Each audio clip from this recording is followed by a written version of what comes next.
Karibuni sana katika madhabahu ya urejesho, uliye mgeni hata uliye mwenyeji, katika tarehe ya mwisho wa mwaka. Hudhuria baba, hudhuria mama, hudhuria na watoto wako. Njoo ukutane na mtu wa Mungu kwa ajili ya makuu ya Bwana.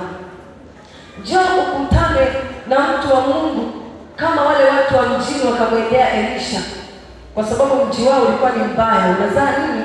Mapoza. Sasa kati ya vitu vya muhimu ndio hiyo siku sasa, kwa sababu itakuwa ni siku ya kuingia mwaka mwingine.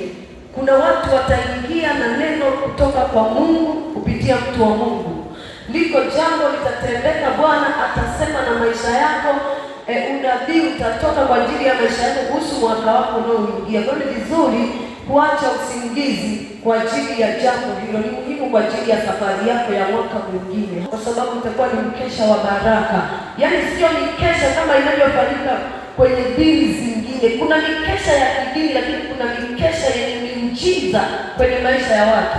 Litakuwa ni kusanyiko ambalo ni la muhimu sana, kusanyiko la kimungu, kusanyiko la baraka, kusanyiko la kuvuka kwa nguvu na neema mpya na kitu kipya kutoka Mungu. Bwana Yesu asifiwe. Kwa hiyo kila mmoja kaweke mambo yako vizuri, ila hiyo ibada isikupite. Haleluya. Isikupite hiyo ibada, na Yesu akusaidie.